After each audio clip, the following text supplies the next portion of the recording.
Bachelors కూడా భలే ఈజీగా చేసుకునే ఎగ్ పలావ్ రెసిపీ ఈరోజు చేసుకున్నారండి. Hi everyone. ఎగ్‌తో ఏ రెసిపీ చేసినా క్విక్ అండ్ ఈజీగా అయిపోతుంది. అలాగే టేస్ట్‌లో సూపర్‌గా ఉంటుంది. ఇంతకీ ఎగ్ పలావ్ ప్రాసెస్‌లోకి వచ్చేసరికి ఉడికించిన గుడ్డుని గుండ్రంగా తిప్పుతూ కట్స్ పెట్టుకోవాలన్నమాట.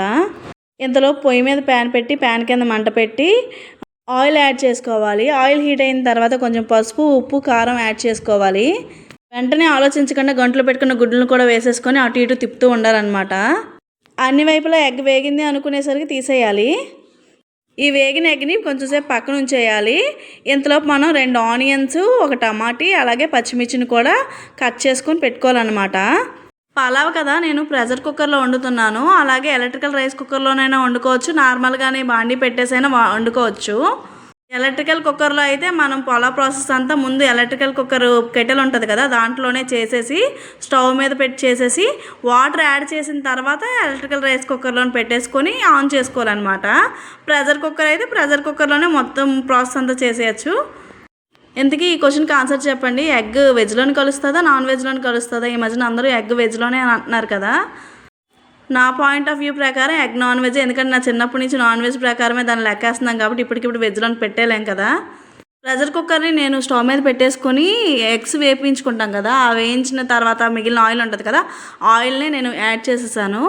6 లవంగాలు, 6 ఏలకలు, అలాగే ఇంచు దాల్చిన చెక్క, అనాస పువ్వు, మరాఠీ మొగ్గ, 1 స్టార్ పువ్వు, అలాగే 1 బిర్యానీ ఆకు యాడ్ చేశాను ఆయిల్లో. జస్ట్ మనం మసాలా దినుసులు యాడ్ చేసిన వెంటనే ఇంకా ఆనియన్స్ అండ్ టమాటా కూడా యాడ్ చేసేయాలి. కొంచెం ఎక్కువసేపు మసాలా దినుసులు వేగితే మసాలా దినుసుల నుంచి చేదు వచ్చేస్తుంది అనమాట. అప్పుడు మనం ఏం చేసినా ఆ రెసిపీ అనేది చేదు యాడ్ అయిపోతుంది. ఇంకా ఆనియన్స్ అండ్ టమాటా బాగా వేగిన తర్వాత కొంచెం గోల్డెన్ కలర్లోకి వచ్చేసింది అని మనం అనుకునేటప్పుడు జింజర్ గార్లిక్ పేస్ట్ యాడ్ చేయాలన్నమాట. జింజర్ గార్లిక్ పేస్ట్ యాడ్ చేసిన తర్వాత మనం కొంచెం ఎక్కువసేపు ఫ్రై చేసుకోవాలి.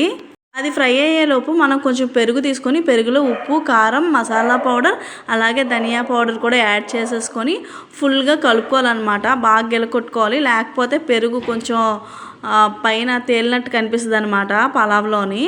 అందుకనే బాగా కలుపుకోవాలి పెరుగులోని అవి యాడ్ చేసి. యాక్చువల్గా నేను ఈ పలావ్ రెసిపీ అనేది నార్మల్ రైస్తోనే చేస్తున్నాను, బాస్మతి రైస్తో చేయట్లేదు. నార్మల్ రైస్ కాబట్టి నేను ముందుగా నానబెట్టుకోలేదన్నమాట రైస్ని. అదే బాస్మతి రైస్తో మీరు చేసుకుంటే నానబెట్టుకోండి.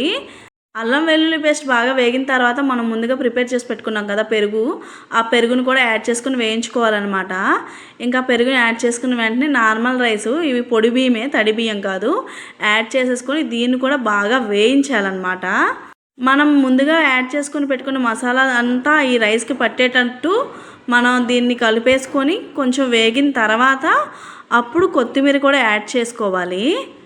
ఇంకా కొత్తిమీర కూడా బాగా వేయించుకున్న తర్వాత నేనైతే 2 గ్లాసుల బియ్యం తీసుకున్నాను, దానికి 4 గ్లాసుల వాటర్ యాడ్ చేశాను. ఈ రెసిపీలో కొంచెం ఎక్కువ వాటర్ కూడా యాడ్ చేయకూడదు, ఎందుకంటే ఎగ్ ఆల్రెడీ బాయిల్ అయ్యిందే కదా. చికెను, మటను అయితే కొంచెం ఎక్స్ట్రా వాటర్ యాడ్ చేస్తాం, ఒక 1/2 గ్లాస్ అలాగా.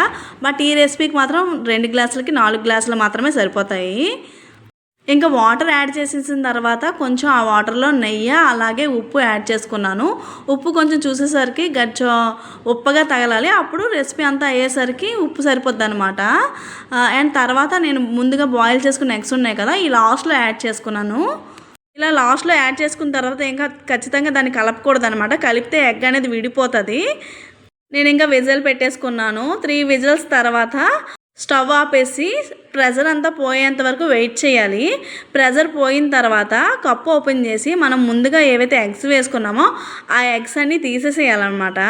తీసేసేస్తే అవి కలిపేటప్పుడు పీసెస్గా విడిపోవు, మనకు తినేటప్పుడు బాగుంటాయి.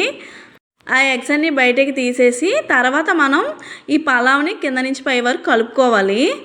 ఇలా కలుపుకోవడం వల్ల ఫ్లేవర్స్ అన్నీ రైస్ మొత్తంలో కలుస్తుంది అనమాట. అండ్ రైస్ అక్కడక్కడ చప్పగా, అక్కడక్కడ ఎక్కువ ఉప్పుగా అలా ఏం కాకుండా మొత్తం ఈవెన్గా కలుస్తూ ఉంటాయి అన్నమాట ఫ్లేవర్స్. కలిపేసుకున్న వెంటనే మనం మళ్ళీ ఎగ్స్ యాడ్ చేసేసి మనం క్యాప్ పెట్టేసుకోవాలి. తర్వాత దానికి ఒక 1/2 అవర్ అలా రెస్ట్ ఇచ్చేసి అప్పుడు మనం సర్వ్ చేసుకుంటే దీని పూర్తి టేస్ట్ అనేది బాగా తెలుస్తుంది అనమాట. చాలామందికి చికెను, మటన్, చేప కన్నా ఎగ్గే ఫేవరెట్ ఫుడ్ అయి ఉంటుంది. అలాంటి వాళ్ళు ఎవరైనా ఉంటే కామెంట్ సెక్షన్కి వచ్చి ఒకసారి అటెండెన్స్ వేసుకోండి. నేను కూడా ఆ కేటగిరీనే, నాకు కూడా నాన్ వెజ్ అన్నిట్లోని ఎగ్గే ఫేవరెట్ అనమాట. ఇంతే ఈ వీడియోని ఎంతవరకు చూసారు అని అంటే ఎంతో కొంత నచ్చే ఉంటుంది కదా.